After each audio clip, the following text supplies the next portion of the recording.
there were definitely discipline issues with us in teacher meetings. Yeah, that's definitely the case. What I really love is the amount of time you spend as a teacher standing at the front of your class going, guys, can you please be quiet? I'm saying something important. There's something important to say. You get into the teachers' meeting and they're all sitting there chatting, they're on their phones, and it's like, you can't complain about your students doing that if you're sitting there doing exactly the same thing. But, we all do it. We all do it. We all do it. And that actually, observing that in the classroom helped me a lot with having patience with my kids. Because if we're doing that kind of thing, I mean, you got to be understanding about that. Exactly. Yeah, understanding, like you say, and that's basically one of the key foundations of like the whole the teen issue that like we were going to talk about, like teen discipline in the classroom. Understanding for me is number one. It's the first thing on the list. I definitely, absolutely agree with that too. And putting yourself in their shoes, essentially. Right? Well, exactly. I mean, we were all teenagers once, but I know that things are different now for teenagers with like the issues of mobiles and stuff like that. And we didn't have that, but we certainly found our own distractions while we were in the classroom. Absolutely. Even if it's looking at the clock and watching it move. And it can do quite a lot of moving, actually, while you're there in a class. It can. Especially if it's not an engaging one.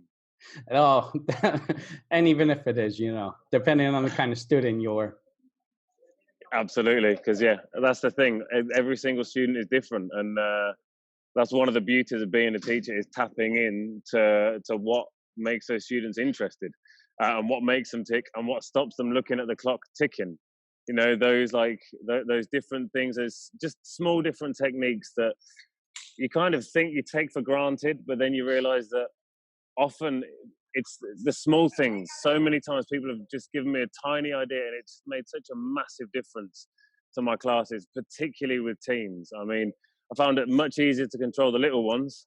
You can give them pretty much straight discipline and, reward them with stickers, but every teen works a little bit differently because they're all at a different developmental stage, and they've all got their own kind of their own way. In academy teaching, it's a lot easier to hone in on because you're there with maybe 12 of them, and then and that's a big academy class.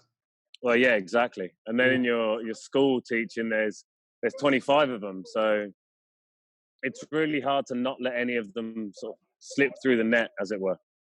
Yeah, I learned that last year working in a school with 25, 27, 30 students that, I mean, it's almost an effort in futility trying to get everybody paying attention, because as a native speaker, we're also, for a lot of them, the throwaway class, the free class. There's that to fight against too.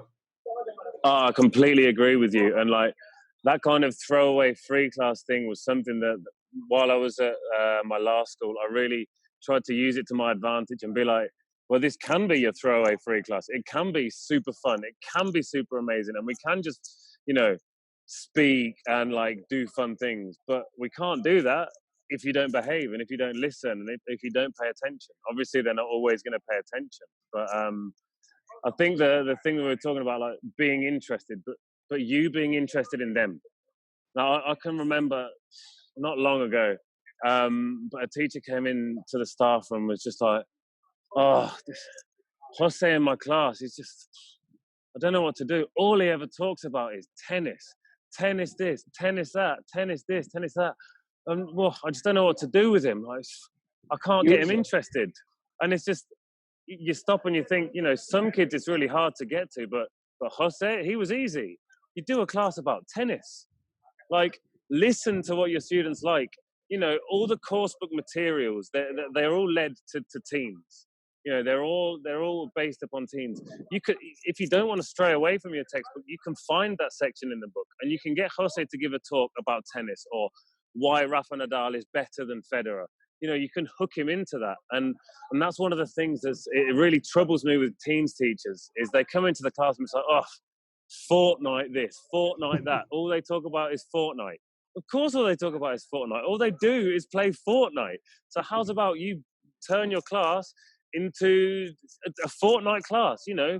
tailor it to their needs, tailor it to their wants. You know, if they want to watch a YouTube video of somebody playing Fortnite, watch that video, break it down, see what they talk about, use that video in class, because they will go absolutely mental.